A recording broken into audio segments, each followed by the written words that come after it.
Okie dokie. You're muted, Trish.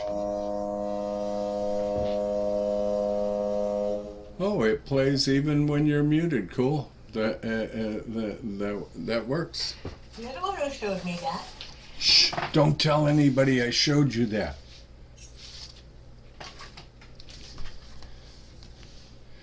Okay, Terry. And you're muted too, Terry. I got it. I couldn't get unmuted. Okay, good evening.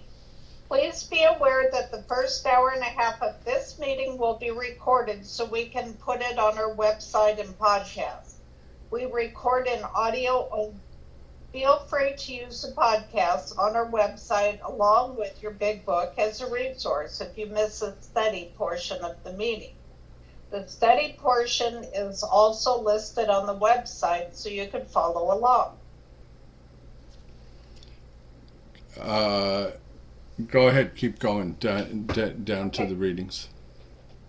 Okay, in accordance with our group conscience, on October 16, 2023, we will also be posting our podcast on YouTube. We feel this is an effective way to carry our message to those seeking recovery in Alcoholics Anonymous.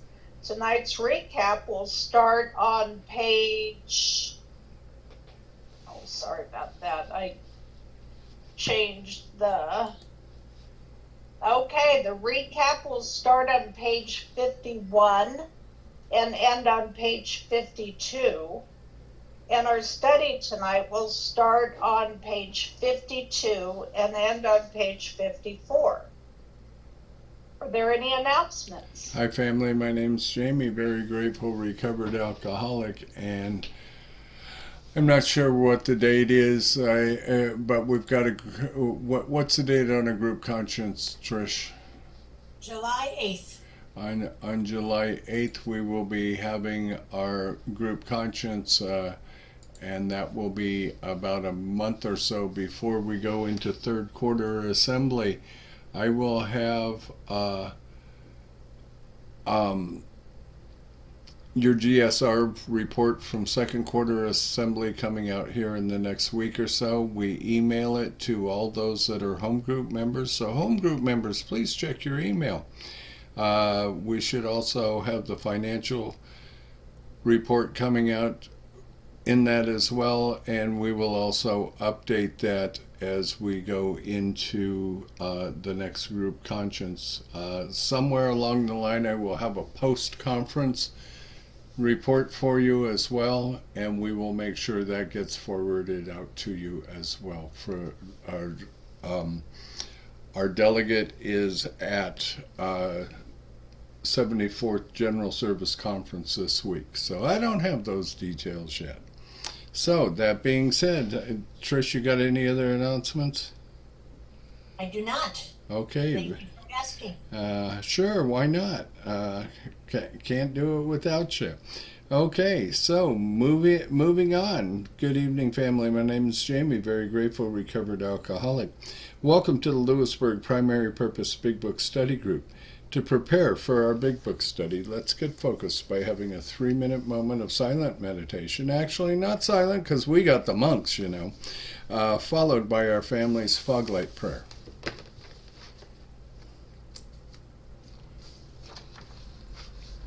Okay. Good evening, everyone. I'm a recovered alcoholic. My name is Terry. Welcome to the Lppbbsg Primary Purpose Big Book Study Group. To prepare for a Big Book study, let's get focused by having a 3-minute moment of meditation followed by our family's fog light prayer. Okay, I'll take the next line. And thanks for joining us tonight. We're going to start the meditation in a minute, so please take a moment to get situated. Please be aware of background noises when you are unmuted and sharing as not to distract others or yourself. You want me to yeah, read it to the end of that. We suggest we all observe proper Zoom etiquette. If you wouldn't do it in a live meeting, please don't do it here. A friendly reminder, absence of profanity offends no one. Please keep yourself muted during someone else's share. We'll call on you in the order hands are raised. Okay, let's bring those monks in. Enjoy your time with God, folks.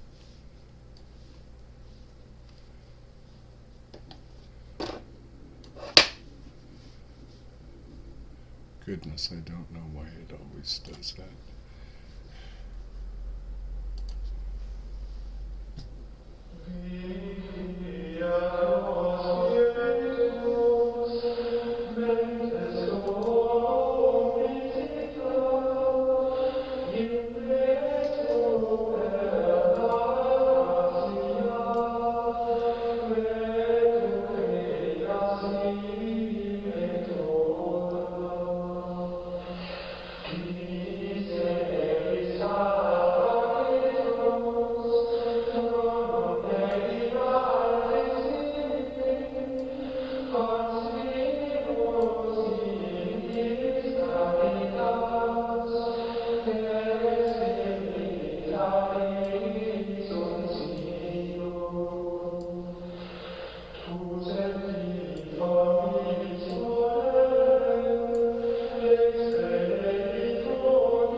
And for those of you who like, please join us in our family's fog light prayer. It will be on your screen in front of you.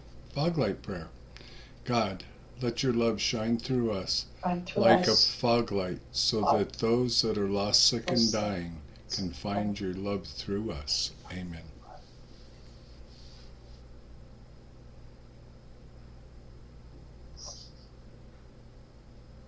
Okay. From the forward to the first edition of Alcoholics Anonymous, we of Alcoholics Anonymous are many thousand men and women who have recovered from a seemingly hopeless state of mind and body. To show other alcoholics precisely how we have recovered is the main purpose of this book and of this group. Oh wait, we already did that. Okay. Sorry, let's have the secretary report. Come on in, Pinky. Pinky Pickle Chip, the name's Alyssa, a recovered alcoholic. Let me get it pulled up for you, Pinky. I have asked Miss Marilyn to read the recovery statement. We read this notice to explain why many people in this group identify as recovered rather than recovering, and what it exactly means to be a recovered alcoholic. Take it away, Miss Marilyn. Hi everyone, my name is Marilyn and I'm a recovered alcoholic. Recovered, we are not cured of alcoholism. Recovered but not cured. That presents a conflict to some alcoholics. If we were cured, we would be able to drink responsibly. No, we are not cured. The allergic reaction to alcohol will remain with us for a lifetime. But we have been restored to sanity. That was the problem. The main problem of the alcoholic centers in his mind. rather than in his body, page 23. We are now saying where alcohol is concerned. Consequently, we have recovered. Thank you. Thank you, Miss Marilyn. And thank you for joining us tonight. We meet every Tuesday starting at 5:30 p.m. Central Time with the Journal Fellow page, where we chatter for an hour before the start of the meeting. Feel free to bring side dishes to share with the buzzers. Our Big Book study starts promptly at 6:30 p.m. Central Time, and we ask that you be courteous and ready to begin at the sound of the foghorn. We take our Big Book study seriously. Because of this, chat will be disabled during the study. In the 1940s, when the only elements to sobriety were God, a Big Book, and one recovered alcoholic working with an untreated alcoholic, the success rate was as follows. From the forward to the second edition of Alcoholics Anonymous, page XX. Of alcoholics who came to AA and really tried, 50% got sober at once and remained that way. 25% sobered up after some relapse. And the remainder, those who stayed on with AA, showed improvement.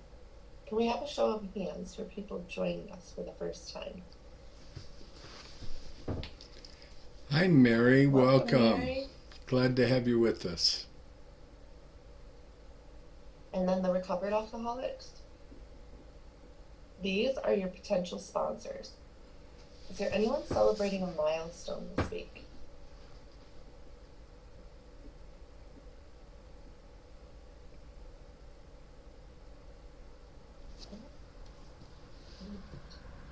Please, if you should require a Big Book of your own, we have large print editions available that you can be sent to you by buzzard mail. Delivery time is questionable. Please remember to practice our 7th tradition by donating to the group address Venmo or PayPal posted in the chat and on the screen. Our suggestion is to purchase a Big Book and take an untreated alcoholic through the program of recovery. Please visit our website posted in the chat. Thank you and see you next week. Thank you, Pinky, and thank you, Marilyn, for your service tonight. It is greatly appreciated. From Chapter 2, There is a Solution. The tremendous fact for every one of us is that we have discovered a common solution.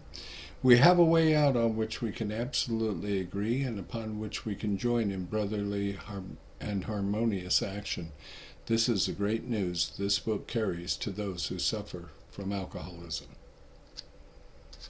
This is an open meeting, and as such, all who have an interest in alcoholism and our program of recovery are welcome. Because this is an open meeting, you need not identify yourself, nor your reason for being here if you do not wish to do so. Your anonymity will be protected. We ask that you protect ours. While this is an open meeting, membership in this group is limited to those who wish to recover from alcoholism and have a desire to stop drinking for good and all. Each member of Alcoholics Anonymous is a potential sponsor of a new member and should clearly recognize the obligations and duties of such a responsibility. Hey, before we begin our study of the Big Book, last week we reviewed Tradition 9. And tonight, let's take a quick look at Tradition 10. Please refer to page 562 of Alcoholics Anonymous. And Nicole is our traditionalist for this week. Take it away, Nicole. Thank you, Terry. Hi, I'm Nicole, alcoholic addict. Tradition 10, short form, Alcoholics Anonymous, has no opinion on outside issues. Hence, the AA name ought never be drawn into public controversy. Tradition 10, long form, states that no AA group or member should ever, in such a way as to implicate AA, express any opinion on outside controversial issues, particularly those of politics, alcohol, reform, or sectarian religious. The Alcoholics Anonymous group oppose no one. Concerning such matters, they can express no views whatever. From our 12 and 12, Alcoholics Anonymous has never publicly taken sides on any issues. We AAs have known from the beginning that we must never, no matter what the provocation, publicly take sides in any fight, even a worthy one. We mind our own business. It will drive us away from our purpose if we focus on other things. We need to focus on one alcoholic helping another. The Washingtonian movement was a temperance fellowship founded in 1840. The idea was that by relying on each other, sharing their alcohol experiences, and creating an atmosphere of conviviality, they could keep each other sober. Total abstinence from alcohol was their goal. However, it didn't take long before this society almost disappeared because they lost their primary purpose by getting involved in outside issues such as prohibition, religion, politics, and slavery. They got distracted from alcoholism and drifted away from their purpose of helping people. Their disagreements and focus on these other outside issues eventually destroyed the group. I have been in groups where the conversation is all over the place, and it is not helpful to anyone, especially the new alcoholic. It doesn't give them hope or direction. In this group, we focus on the big book and how to apply it in our lives. We stick to our primary purpose of helping others stay sober. As an individual, I can have an opinion on outside issues, but I do not bring these conversations into the meeting. I don't want anyone to think that my opinion is the opinion of AA. I don't want to distract the whole meeting off topic with off-topic things. Thank you. Wow, thank you. Good job, Nicole. Thank you very much, Nicole. Well done.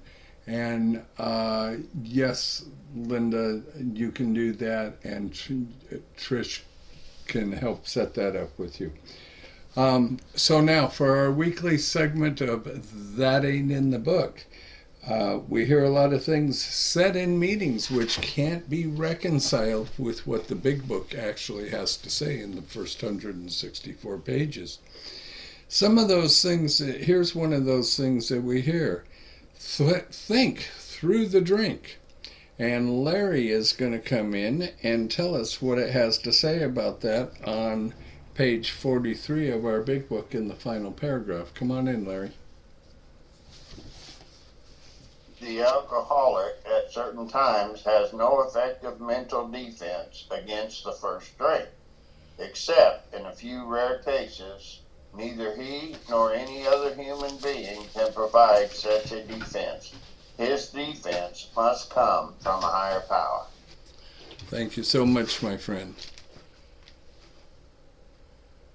Thank you, Larry.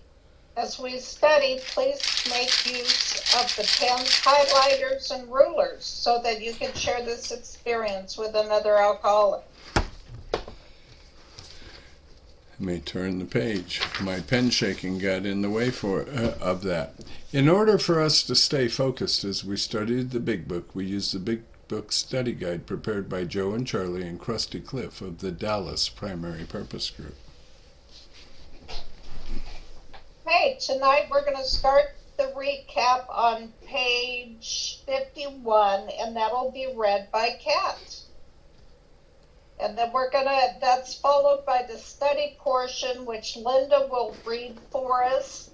And that's going to start on page 52 and end on 54.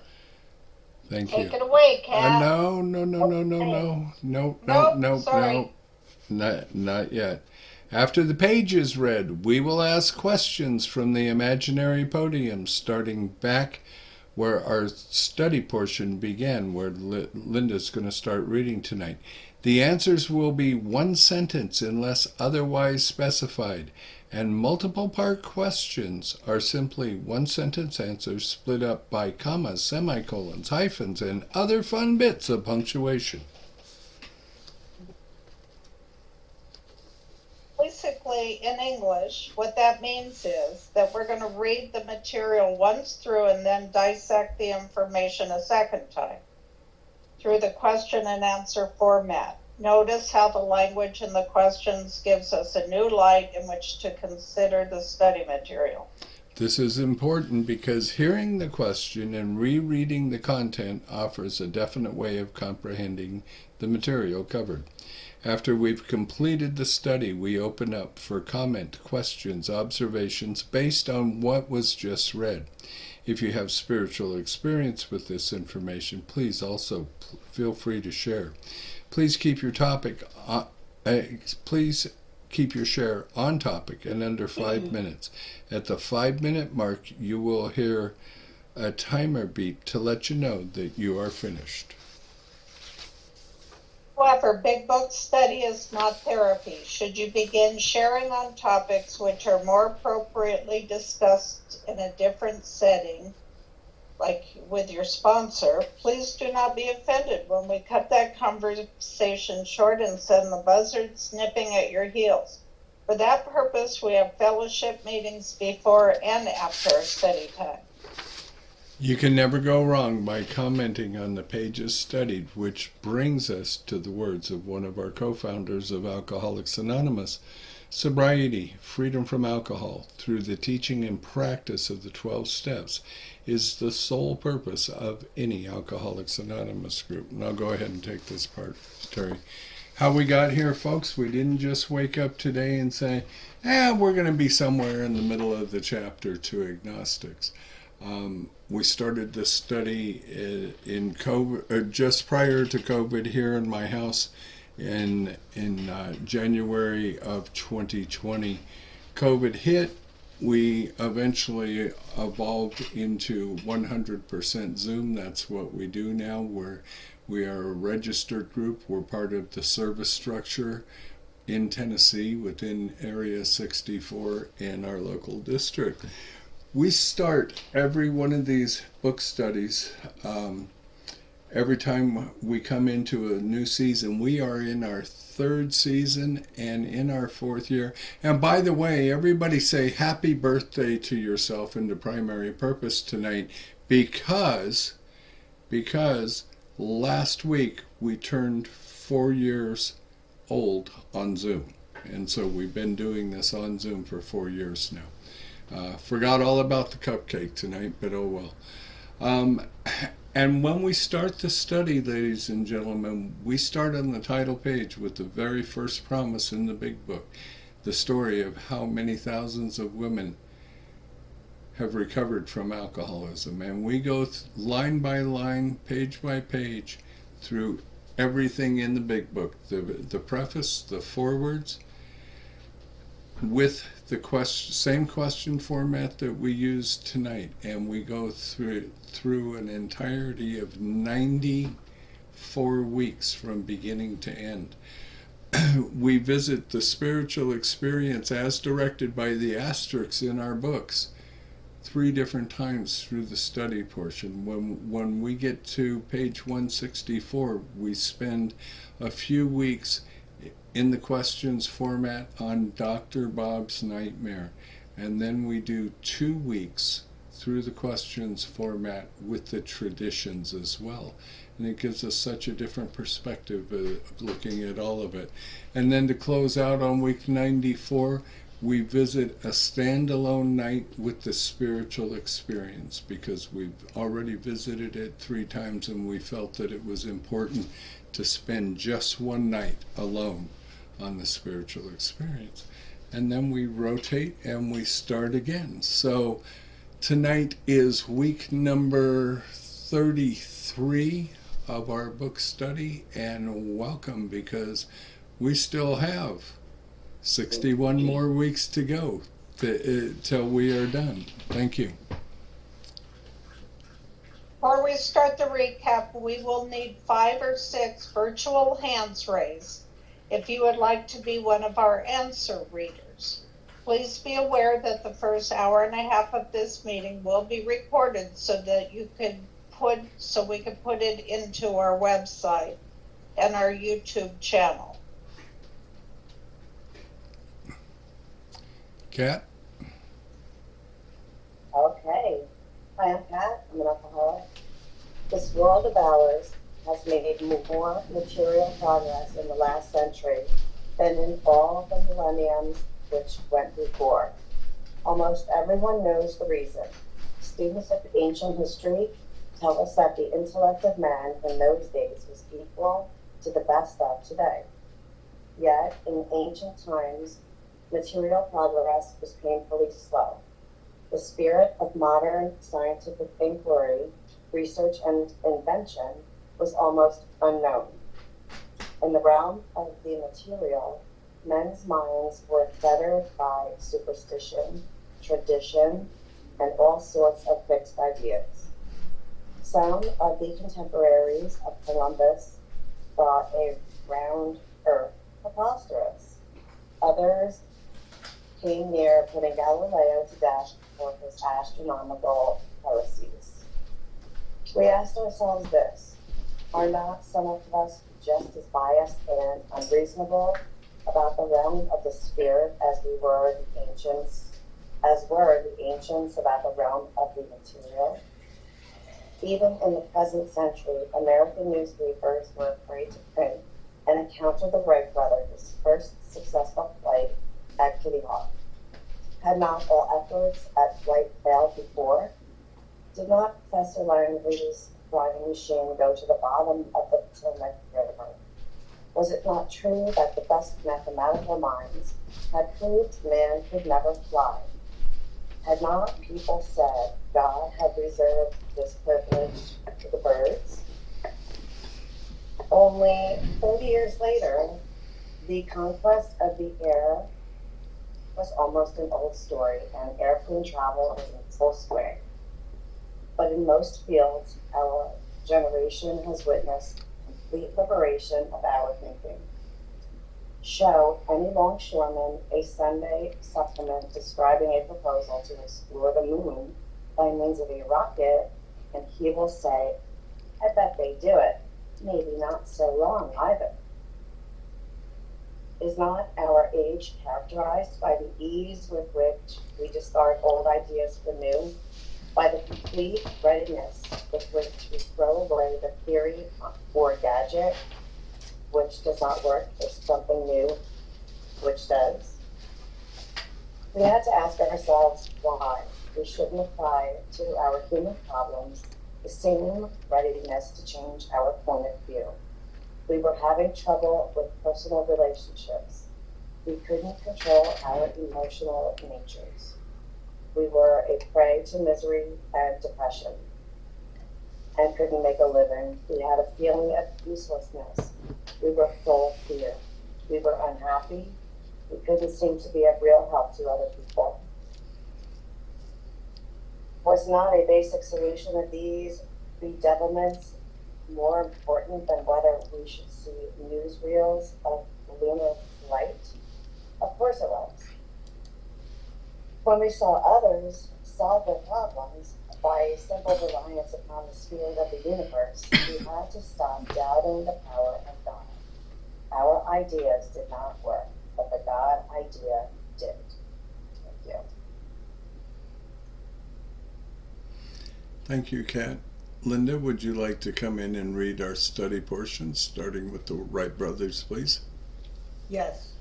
The Wright brothers' almost childish faith that they could build a machine which would fly. Hold on for a minute. Let me turn up my volume. Okay. The Wright brothers' almost childish faith that they could build a machine which would fly was the mainspring of their accomplishments. Without that, nothing could have happened. We agnostics and atheists were sticking to the idea that self-sufficiency would solve our problems, while others showed us that God's sufficiency worked with them. We began to feel like those who had insisted the Wright brothers would never fly. And logic is great stuff. We liked it. We still liked it. It is not by chance we were given the power to reason, to examine the evidence of our senses, and to draw conclusions. That is one of man's magnificent attributes. We agnostically inclined would not feel satisfied with a proposal which does not lend itself to reasonable approach and interpretation. Hence, we are at pains to tell why we think our present faith is reasonable, why we think it more sane and logical to believe than not to believe, why we say our former thinking was soft and mushy when we threw up our hands in doubt and said, we don't know. When we became alcoholics, crushed by a self-imposed crisis, we could not postpone or evade. We had to fearlessly face the proposition that God either is everything or else he is nothing. God either is or he isn't. What was our choice to be? Arrived at this point, we were squarely confronted with the question of faith. We couldn't duck the issue. Some of us had already walked far over the bridge of reason toward the desired shore of faith, and the outlines and the promise of the new land had brought luster to tired eyes and fresh courage to flagging spirits. Friendly hands had stretched out in welcome. We were grateful that reason had brought us this far, but somehow we couldn't quite step ashore. Perhaps we had been leaning too heavily on reason that last mile, and we did not like to lose our support. That was natural. But let us think a little more closely. Without knowing it, had we not been brought to where we stood by a certain kind of faith? Or did we not believe in our own reason? Did we not have confidence in our ability to think? What was that but a sort of faith? Yes, we had been faithful, objectively faithful to God or reason. So in one way or another, we discovered that faith had been involved all the time. You want me to stop there? No. Yeah, involved all the time. Okay, so I'll stop here. Thanks, Linda. Thank you. You're welcome.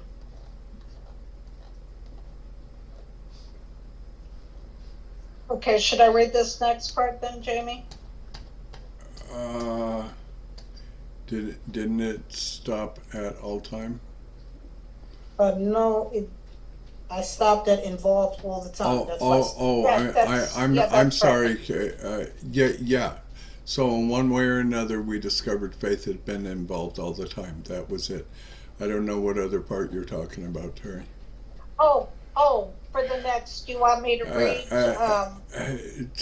Terry, I want you to go to the script and ask the questions.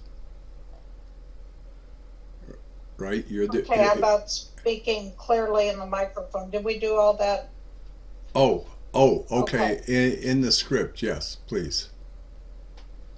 For our answer readers, please speak clearly into your microphones. We will ask the question from our script from Joe and Charlie and Krusty Clip. The answers to the questions will be sentence by sentence, coming directly out of this week's study, beginning with the first sentence and ending with the last one. Okay, the order tonight is Kenny, Jim, Lisa, William, and Steph. Thank you all. Oh, wait, and Pinky's going to go too. Okay, thank you all for volunteering. Okay, on page 52, and that's going to start with the Wright brothers. Kenny, what made it possible for the Wright brothers to be successful? The Wright brothers' almost childish faith that they could build a machine which would fly was the mainspring of their accomplishment. Jim, what would have happened without it? Without that, nothing could have happened. And Lisa, what were the agnostics and atheists doing? We agnostics and atheists were sticking to the idea that self-sufficiency would solve our problems. Okay, William, what did the recovered alcoholics show everyone? Well, others showed us that God's sufficiency worked with them. We began to feel like those who had insisted the Wright brothers would never fly. Hey, Steph, what is logic? Logic is great stuff. Pinky, how do we feel about it? We liked it. One more sentence. Two sentences, I'm sorry. One more sentence. We liked it. We still like it. Okay, thank you. Sorry about that. Kenny, what have we been given? It is not by chance we were given the power to reason, to examine the evidence of our senses, and to draw conclusions. Jim, is it an asset or a liability? That is one of man's magnificent attributes. Lisa, what would an agnostic not be satisfied with? We agnostically inclined would not feel satisfied with a proposal which does not lend itself to reasonable approach and interpretation. William, what do we have difficulty in telling? Yes, we are at the pain to tell why we think our present faith is reasonable, why we think it's more sane and logical to believe than not to believe, why we say our former thinking was soft and mushy when we threw up our hands in doubt and said, we don't know. Thank you. Okay, Steph, as hopeless alcoholics, what proposition must we face? When we became alcoholics, crushed by a self-imposed crisis we could not postpone or evade, we had to fearlessly face the proposition that either God is everything or else he is nothing. Thank you. Pinky, 2 sentences.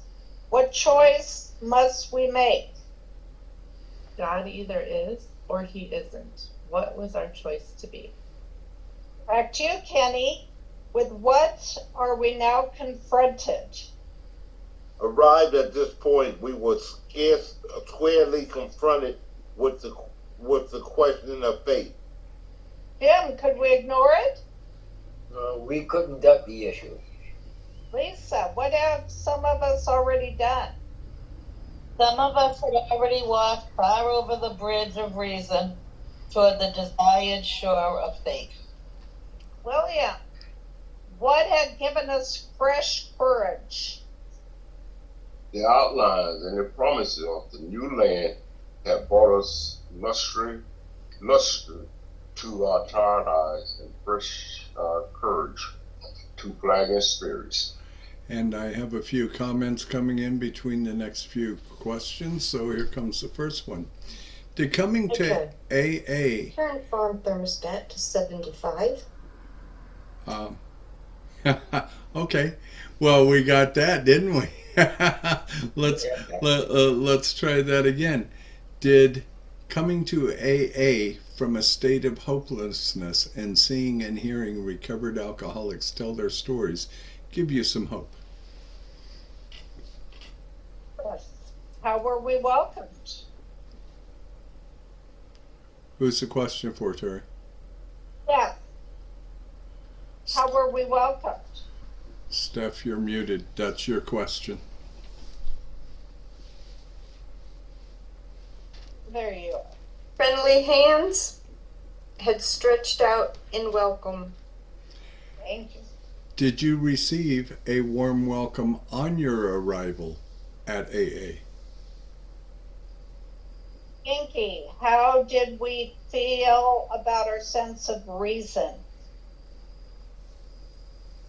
We were grateful that reason had brought us so far.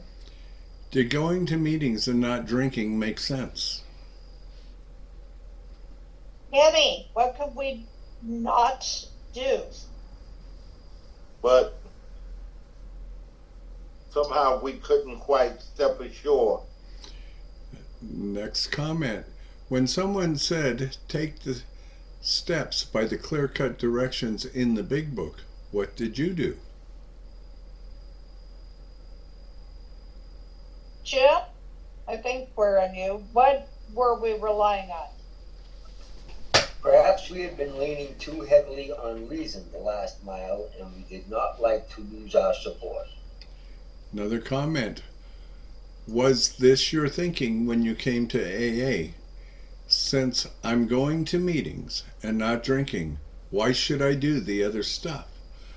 I'm doing just fine, and I'm not going to humiliate myself by taking the steps. I really don't need them.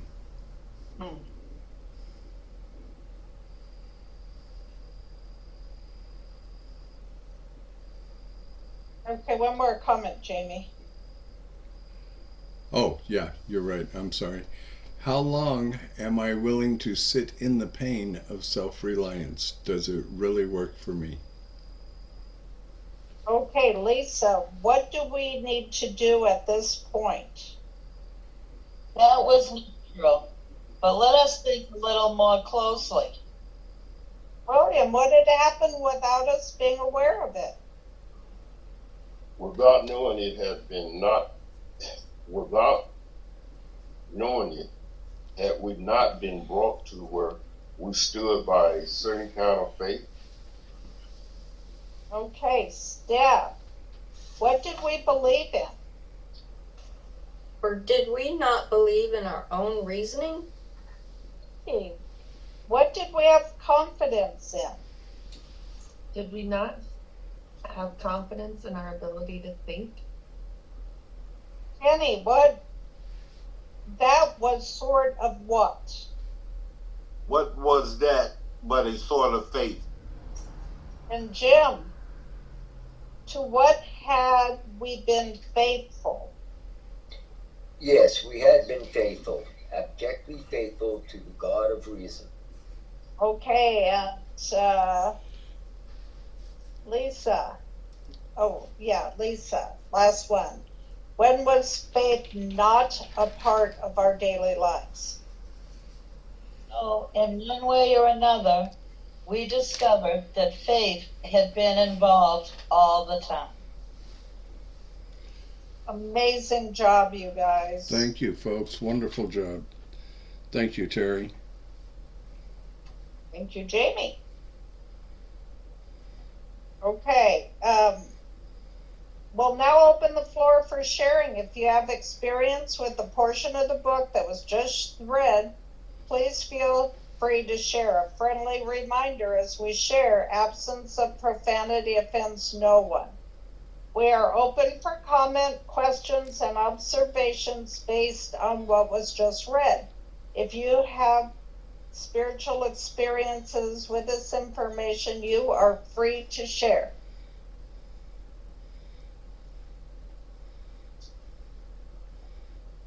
Okay, everybody's hands are down. Okay.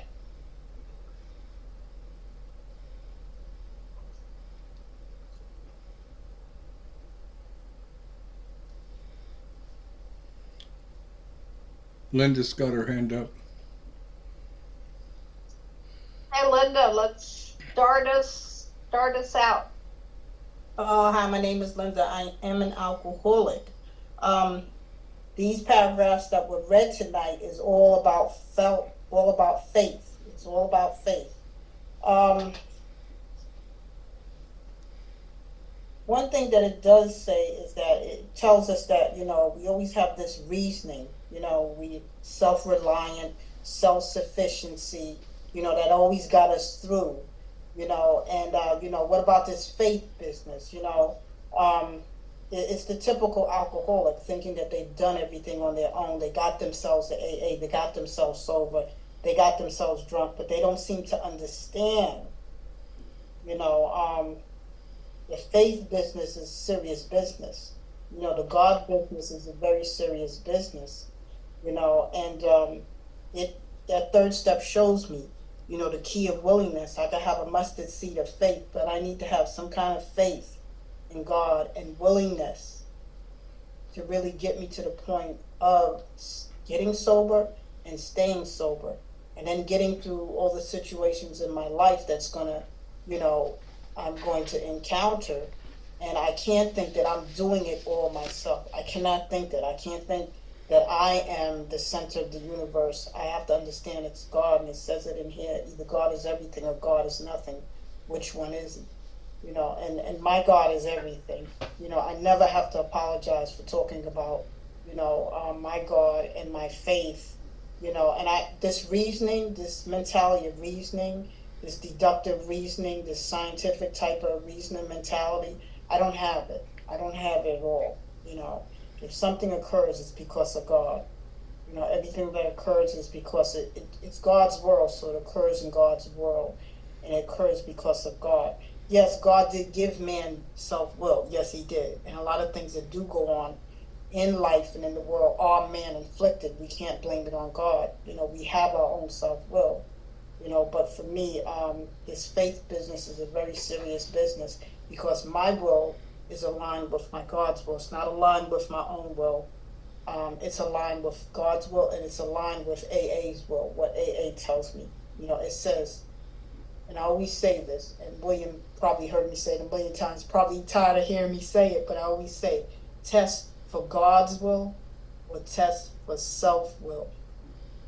And if I'm not allowing myself to trust my God, to get me through certain things, to build my faith and to build my trust, then I'm doing my own will.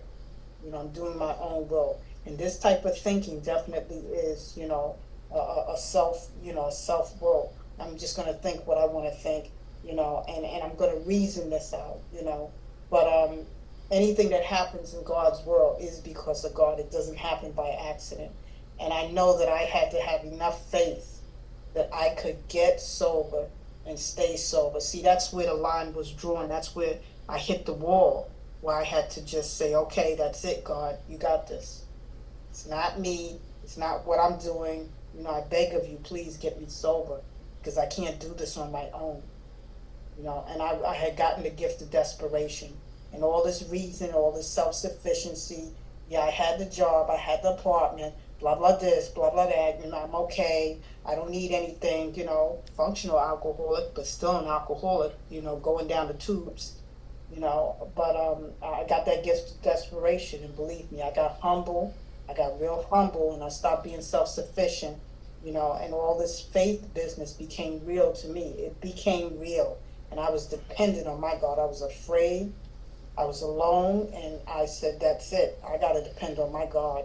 And I had a sponsor tell me, she said, do you believe in God? I was like, yeah, I do believe in God. She said, do you pray? I said, I pray. She said, good. She said, because. She said, I may be your sponsor, and you're going to need me. You're going to call me. You're going to talk to me. She said, but you're going to need something in between you and that drink.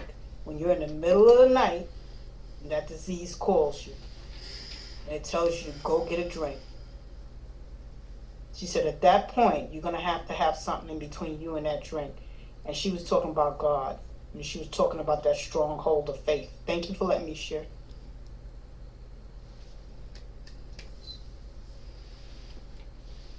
Okay. I'm looking for hands here. Everybody's being shy tonight. Is that what it is? Oh, there's Steph. Come on in, Steph. Hey there, Steph, recovered alcoholic. And as I've said before, I've never had lack of faith. Always have had faith in God. But after getting in the program and following the steps, and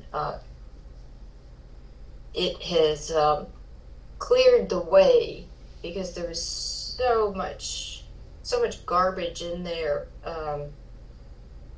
the way I thought about myself and in my relationship with God, that my relationship with God was very limited.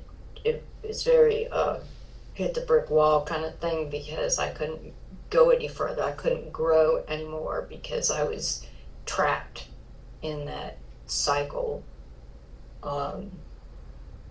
So since a lot of that has been cleared out through working the steps and practicing them, it's like opened up the dam, and it's getting better and better and better.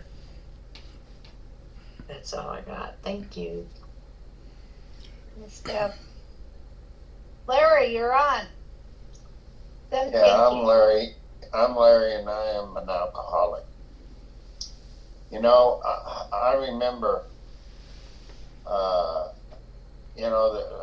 most of us that have gotten into Alcoholics Anonymous, we try to look back on our lives, and we can look back and we can see the different times that when we were in our alcoholic state, we didn't see God working. But after we got into Alcoholics Anonymous, we saw that God had worked in our lives and taken care of us, and he was working all along.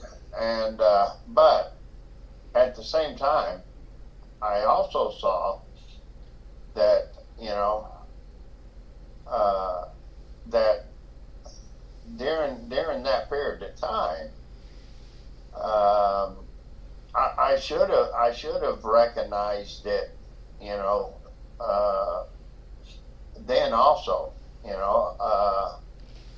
and every time that I did, for instance, when I got run over by the car, I should have recognized that, he had saved me from being killed, and he's saved me from dying many, many times. But I remember this time in particular, because instead of recognizing and thanking God and it bringing me closer to faith,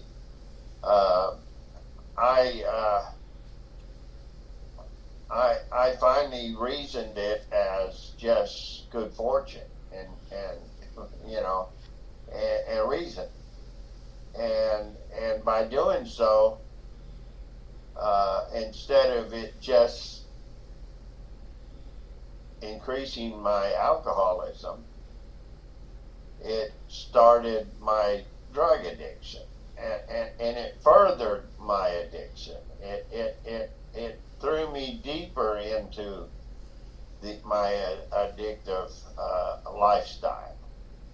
And I think each time that I reasoned myself out of my faith, it threw me deeper into my addiction.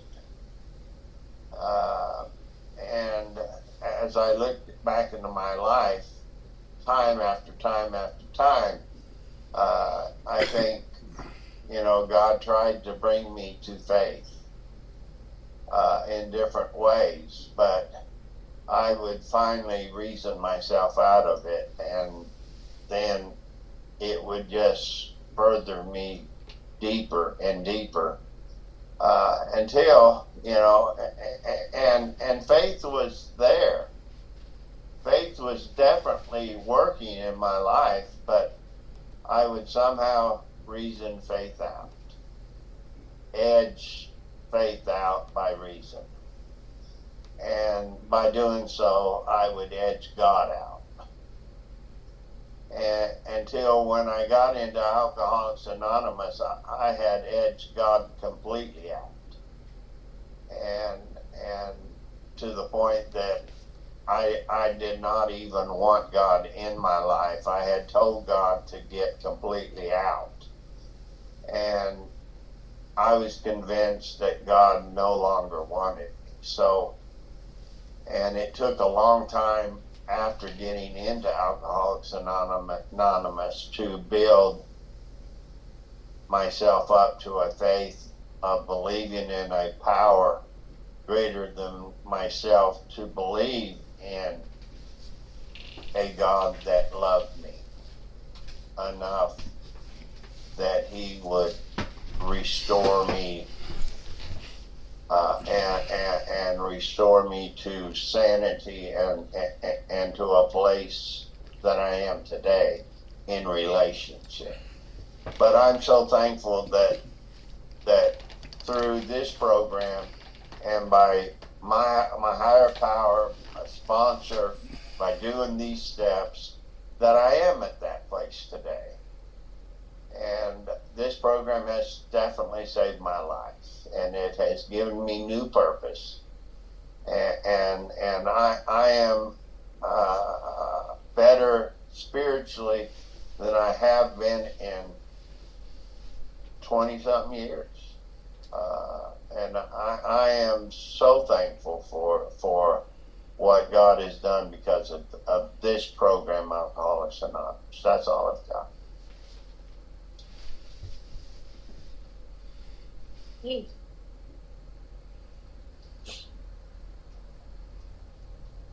Hi, Alyssa, recovered alcoholic. Thank you, Terry. So,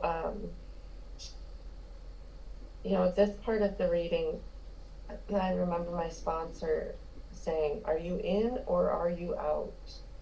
And it's not that I didn't believe in God, I just wasn't letting God be God. I was in God.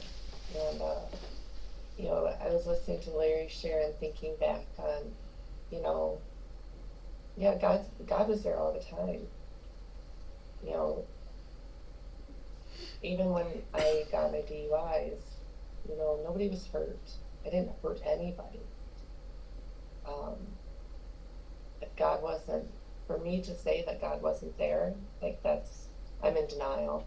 I'm naive because,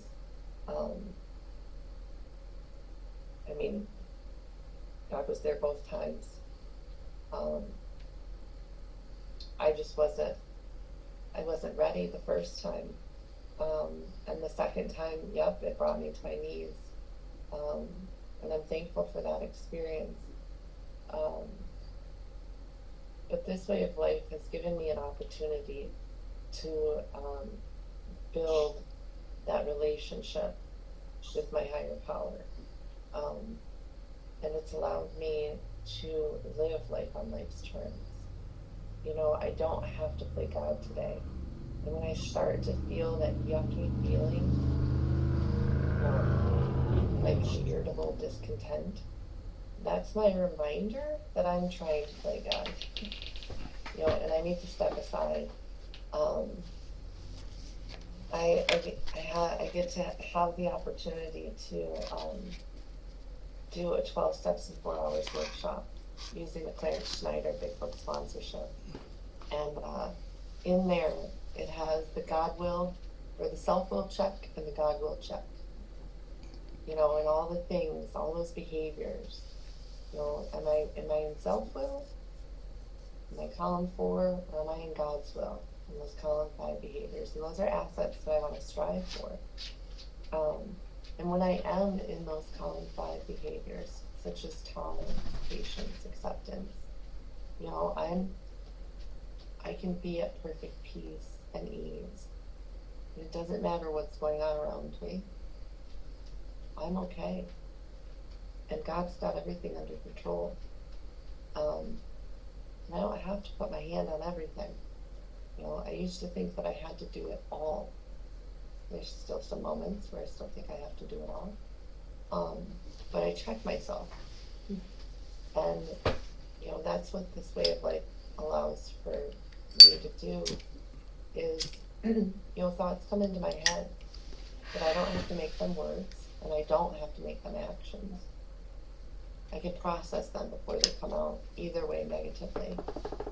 And I can see why I'm feeling that way, right? Am I afraid of something? So because I don't have control, what's going on here? And I get to check in with my higher power. I don't go to people anymore. I still use people, but I don't go to the people that will help me sit in the mess of it, right? Like I have to physically imagine myself holding my stuff, right? And when I want to take somebody else's inventory, I imagine myself holding their stuff. Like I don't even want to hold my own. Like that's disgusting. Why would I grab onto somebody else's? God, please take this and direct my attention to what you would have me be. Because that's the reality of what I was doing and what I can do if I allow myself to stay in self-will. And today I choose to go to God first. My old ways, I would find somebody who would help me sit in that stuff, right? It'd validate my, or what do we say, co-sign my, you guys know the word, I'm not going to say it because my children are in earshot. And I don't do that today. And that is, I don't have people in my life today that are like that. I choose to surround myself with people who get me to the solution.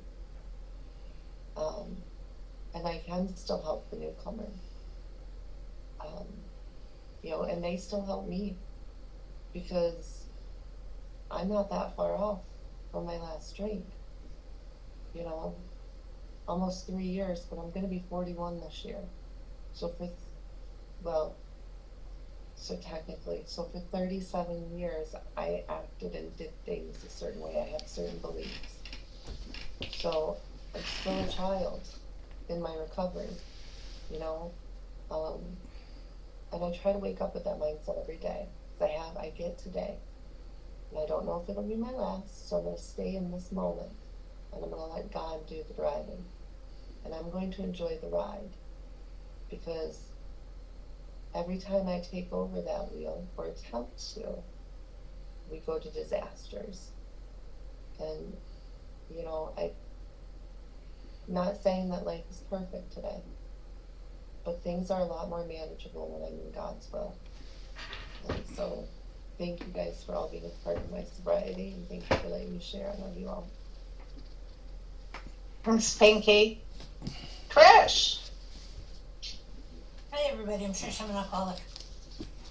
And I love how the reading starts out at that crossroads. Talking about the Wright brothers' almost childish faith that they could build the machine. And then 2 sentences later, we agnostics and atheists were sticking to the idea that self-sufficiency will solve our problems. So, like has been said, do I have that faith that I can do things? Or do I have that self-sufficiency that's going to solve my problems? And for years, I said I had faith. I acted like I had faith. People thought I had faith.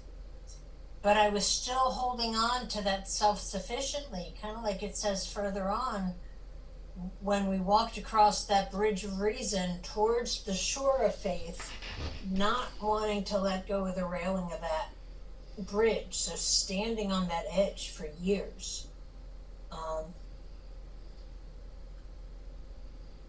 And then where it talks about the outlines and the promise of the new land, it brought luster to tired eyes and fresh courage to flagging spirits. And the comment that Jamie read, that coming to AA from a state of hopelessness and seeing and hearing recovered alcoholics tell their stories give you some hope. I definitely found hope in these rooms. And through that hope, I slowly found that faith.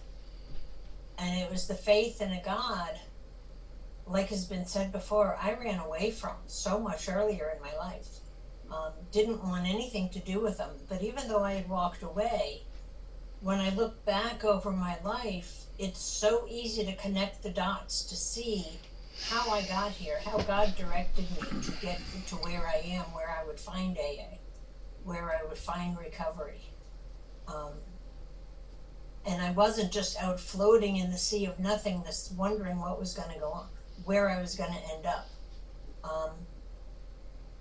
So in looking back over my life, even though I had walked away from God, and then recognizing God had always been there.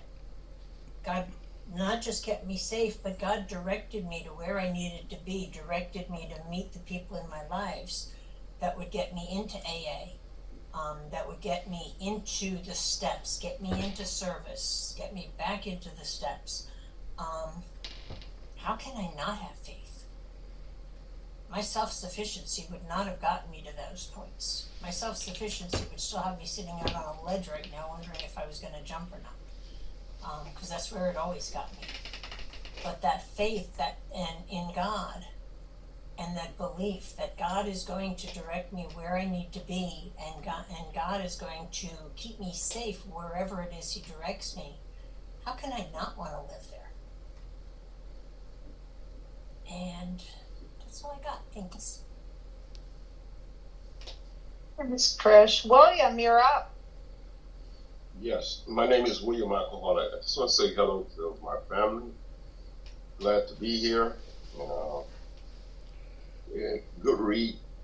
And I tell you, when I was drinking, I was unaware of everything that was going on in my life that I'm learning today, and that I learned since I've been in Alcoholics Anonymous. I was a willing worker for alcoholism, you know, and today by coming here and hearing other people share and reading the literature, I could sort of put labels to what I was feeling and what I was thinking when I was drinking. But when I was out there, I was clueless. But I definitely like the way Bill used a lot of metaphor and similes to drive home his point that he wanted to do. Whenever he took the Wright brother Charlie's faith, you know, put a lifelike quality to something else, you know, challenge, you know. And then when he went into we're agnostic, he said a road is wide and roomy, you know, all exclusive, never exclusive, you know. And somewhere back in the literature, he talked about all you need was the seed of a mustard seed. All you need is faith of a mustard seed to have this faith, you know. And I came in here too, and you know, and when we were reading it, you know, and he was talking about logic. Is great stuff. We lack it. We still lack it. It is not by chance we was given the power to reason. Now I could put a label on that today, but when I was out there, I couldn't. I just said the word because I thought I had it. I thought I had willpower, you know, because I had some good things that happened in my life and stuff like that. So by me having willpower, there was no need to look upon God for anything, you know. And until I came into the rules of Alcoholics Anonymous, they was talking about we seeing other people solving their alcoholism problem. I remember going away to a rehab, and one of the counselors used to tell me all the time, she would say, William, I tell her, I got willpower. I can stay away from a drink 6 months. I can stay away from it a year. I think the last time I told her, I said, I can stay away from it 2 years. And she put a little letter, put a little note in an envelope. So when you ever pick up a drink, open up this envelope. Well, I tell you, I got Alcoholics Anonymous in the first day. I walked inside of the rooms of Alcoholics Anonymous. I came up with a master plan. Because the first tradition was working when I walked inside the room. I didn't know it, but all that noise was seized for that 1 hour that I was in the room because I was listening to what y'all was saying. It seized it. So I came up with a master plan. I said, when that noise started going off in my head, then I go to AA. Because I got some other things that I want to do, you know, I need to do and stuff like that. Well, I tell you, from 1989 to 1992, I was like a revolving door. But I did open up that letter that my counselor gave me, and it had simple, in capital letter, go to AA. So I struggled in the beginning, you know, but I'm glad God seen fit, you know. And definitely, as I stay here, and begin to reflect, listen to everybody share, read the literature, I can see what God's working in my life long before I knew about it, you know, and I remember the reading footprints. Never seen it before in my life, but I'm laying in the rehab and stuff, laying up in the bed, and I saw footprints, and I said, oh, that's it. You know? Because I had some things that happened in my life I should be here if I got what I deserved or what should have been given me. But God, I thank God, unconditional love and mercy rescued me, you know. But what happened in that process, you know, the communication, because I could see myself agnostic, atheist, look at all of that going on in my life when I was drinking, you know. But what happened when I got here and began to see those things, the communication got better with God, you know. And I no longer ask God for anything. I wake up in the morning, first thing out of my mouth, thank you, God. I know life didn't have to be the way it is today, and I have a good life. And it's not about the outside stuff, it's the peace of mind that I have. So far, since I've been sober, I haven't had anything to make me want to drink. I haven't had anything to go on in my life. Sometimes I get scared of saying it, man. I haven't had nothing going on in my life that was so bad, you know, that I couldn't see the God in it. Because it was lessons being taught to me that I need to be taught at that time. I truly believe it. So I love this little thing I heard somebody say, you know, that says there is no spot where God is not. And I truly believe that today. You know? And I have a good relationship. But in closing, I would say this is the preparation for the next step coming up. For step 3, you know, because I had these other ideas of what God was, you know, and because of the fear and pride inside of me, I I didn't say it out of my mouth, but my behavior, as I read it, my behavior was like that. I didn't want nothing to do with God. Just give me what I want, and I'll see you later, you know. But thank God he did. Thank God, God did do that. And I'm at a point in my sobriety, you know, where I don't put pronouns. And when I label God, you know, I say God. Yeah. And that's just where I'm at in my life, you know. But wherever you are, it's okay. Because that's what we talk about. That's that faith to carry you on, you know. And what more could I say? I'm still learning about my behavior when I was out there and what has happened since I've been. So thank you. Thank you, William. Okay, Lisa, you're up, then Mr. Pickles. Hi everyone, I'm Lisa. I'm an alcoholic. And yeah, that's a very good reading. And I'm discovering that faith had been involved all the time. You know, going back to, it was 2002, one of my times trying to get sober, praying for patience. And he answered me. And, you know, another time I was in a very, very bad accident. And, you know, the people that looked at the car couldn't believe I wasn't really, really hurt or worse. You know, he was with me. He was waiting for me. That's how I look at it right now. And, you know, I find when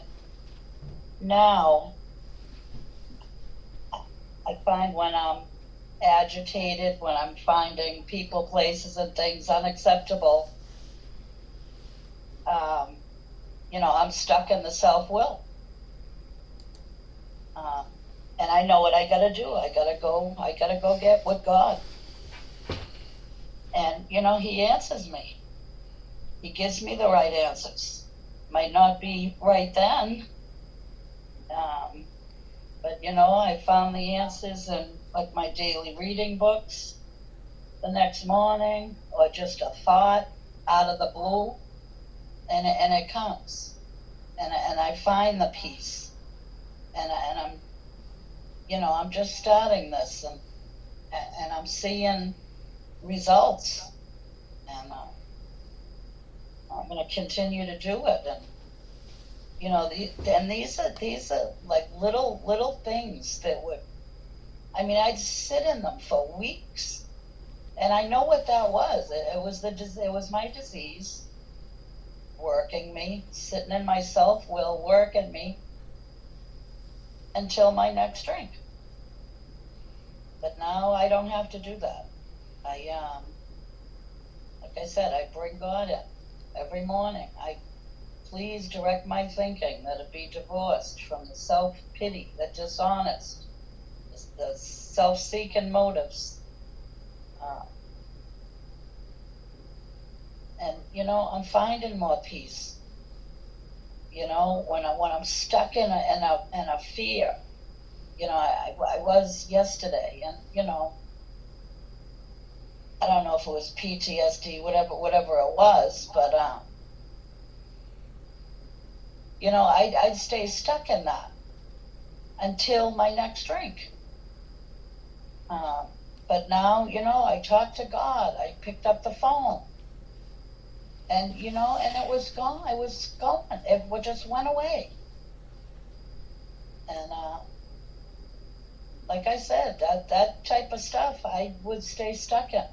I didn't see. I didn't know. You know, I used to say, you know, that I went to all the wrong meetings before. And, you know, I think they served me for what I needed at that time. But they all brought me to this path.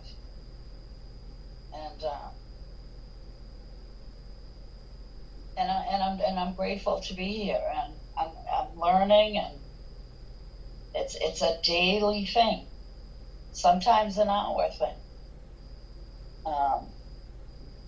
Most days go pretty smooth, But I'm getting there, and I'm really grateful that my mind's opening and I'm learning more about this disease and how it works me and how it tries to get me.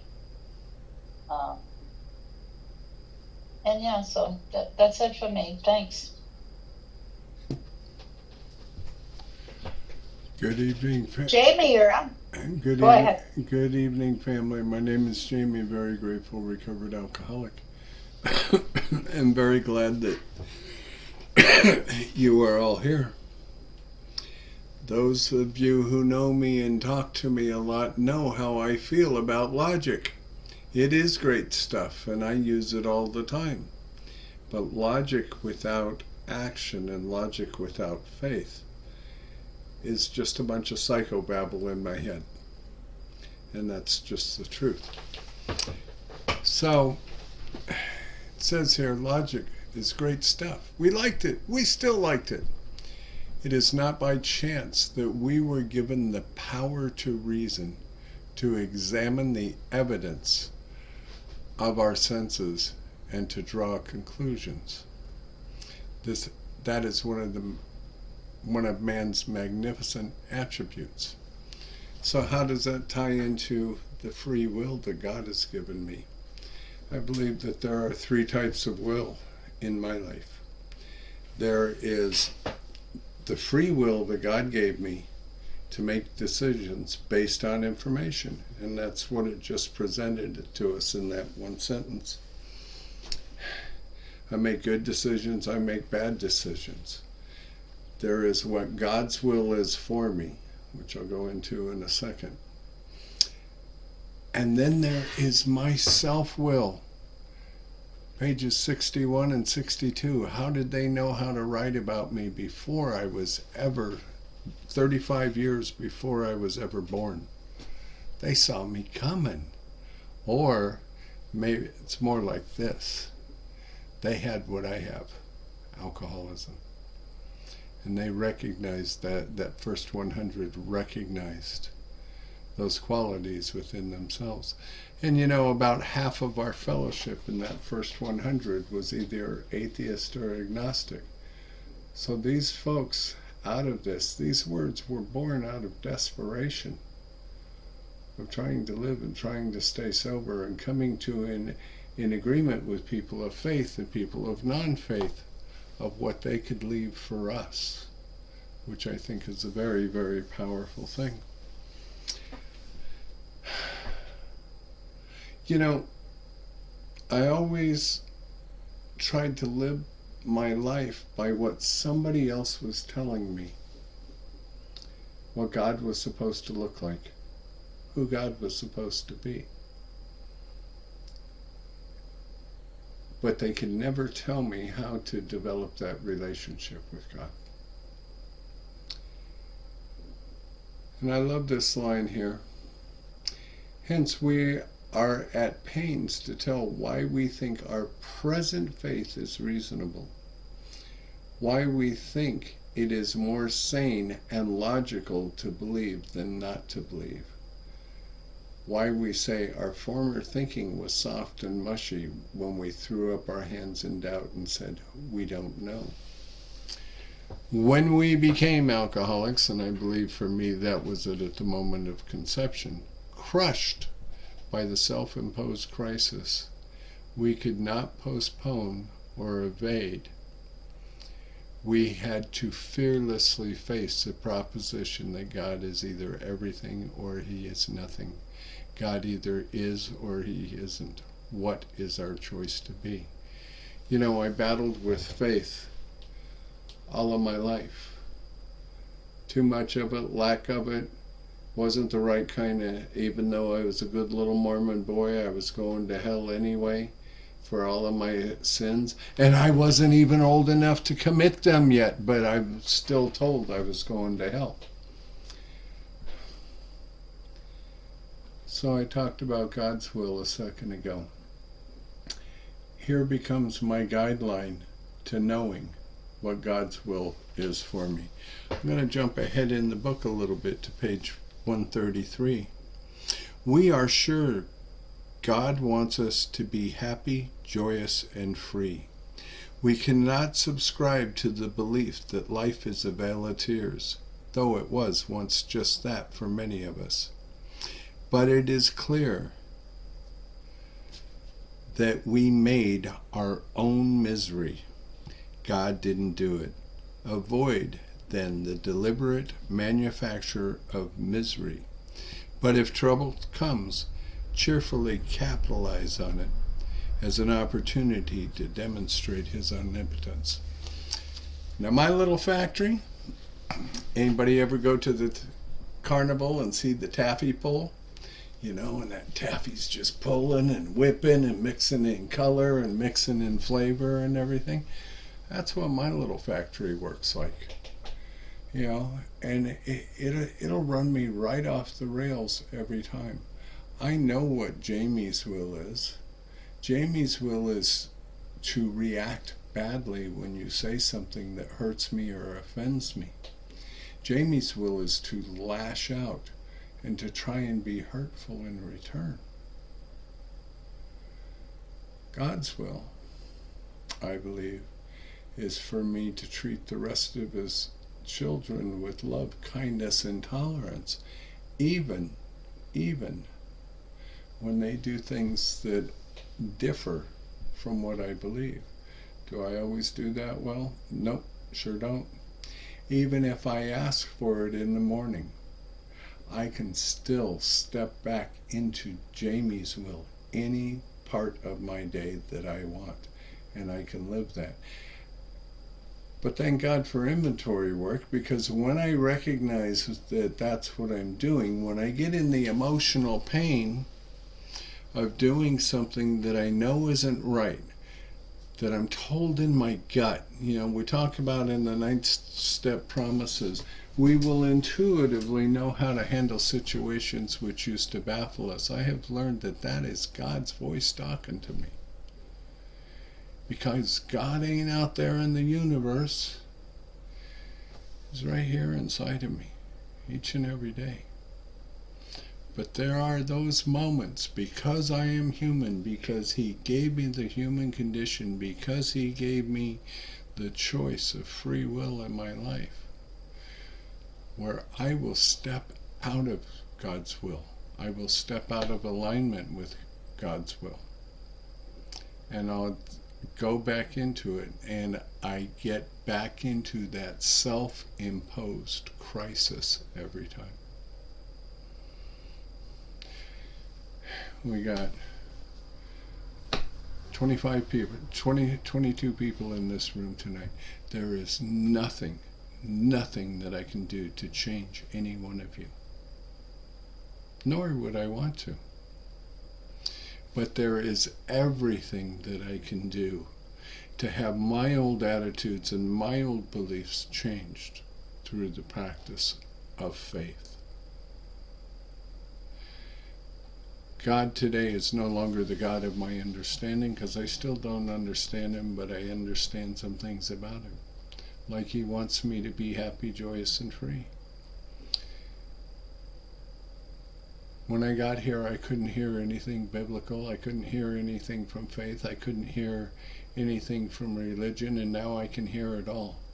Not only can I hear it all, I can, to the best of my ability, try and live it.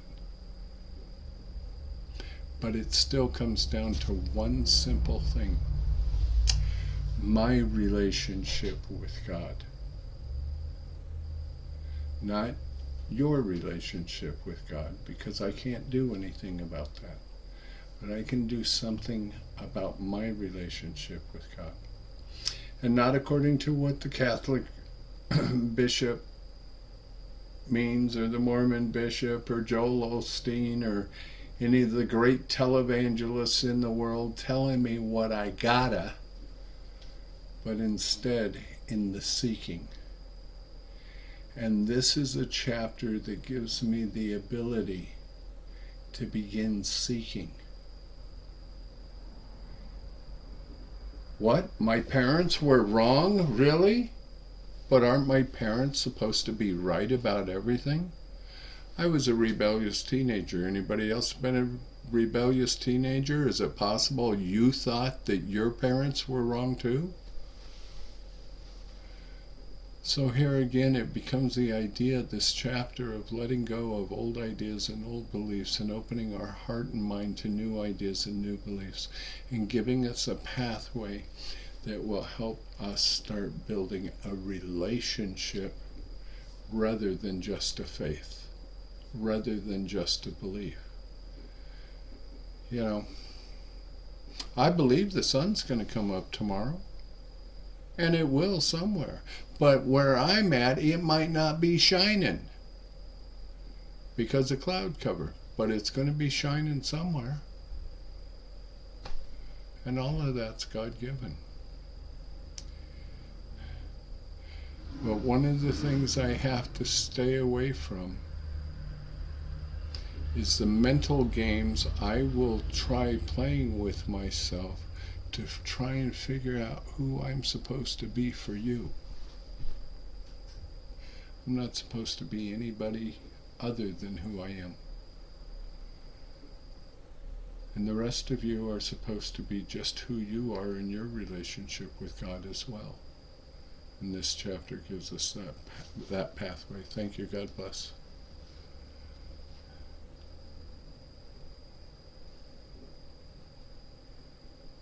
Okay.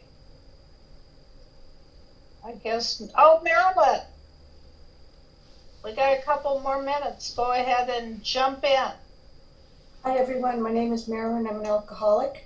Yeah, God either is or he isn't. What's your choice going to be? I chose God, and it was either sink or swim, and I chose to swim this time round. Thank God, because you know what? I was going to die. I knew that I was going to die. But I just wanted to say, like, with all my, you know, the pleasure, you know, the happiness, joy is free, and also the negative emotions that I experience, I believe and I trust God with this stuff. But I just want to say, like, there's every now and then there's something that crosses my mind, and I don't know where it comes from. Maybe I should really think about it.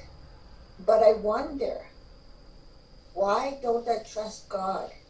And I just like to say that when I was listening to Lisa, she answered that, and it's got to do with my disease, and it's got nothing to do with me being in trouble with something. Just something pops into my head, and you know, kind of, it confuses me.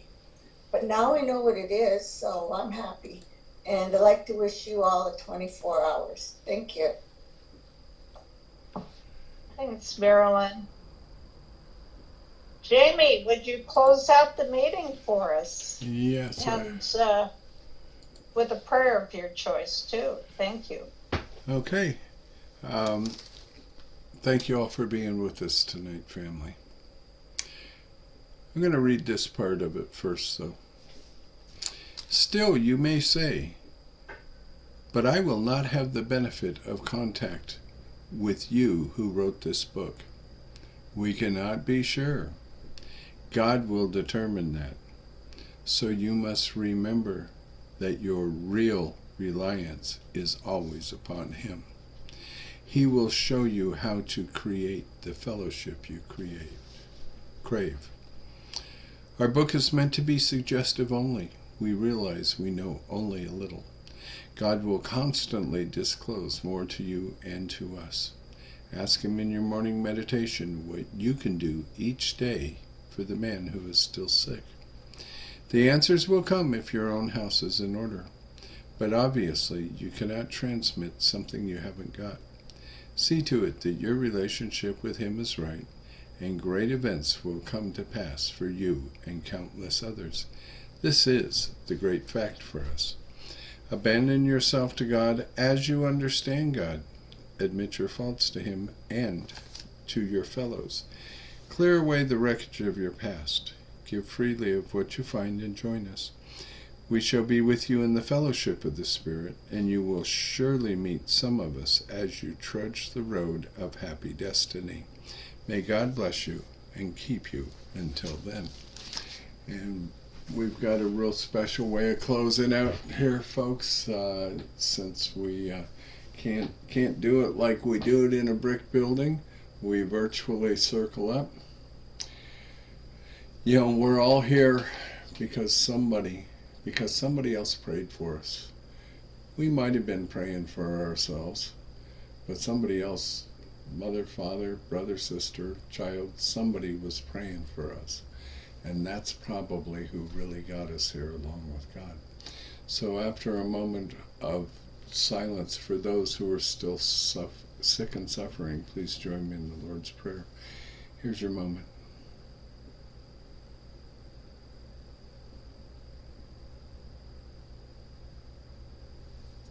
Thank you. Who will take us from shame to grace if we let him? Our Father, who art in heaven, hallowed be thy name. Thy kingdom come, thy will be done, on earth as it is in heaven. Give us this day our daily bread, and forgive us our trespasses, as we forgive those who trespass against us. And lead us not into temptation, but deliver us from evil. For thine is the kingdom, the power, and the glory, forever and ever. Amen. What a great meeting. Wow. Thank you, folks. And William, did you tell Linda that you voluntold on her? My apologies, Linda. I thought the message was from you, but it was from your cohort in New York. It's all his fault. Mm-hmm. That's my friend. She'll do a wonderful job. I know she always about service. Yeah. Right? Yeah. She's always about service. Yes. Yeah. Yes. Mm-hmm. Next week, a good friend of mine is going to be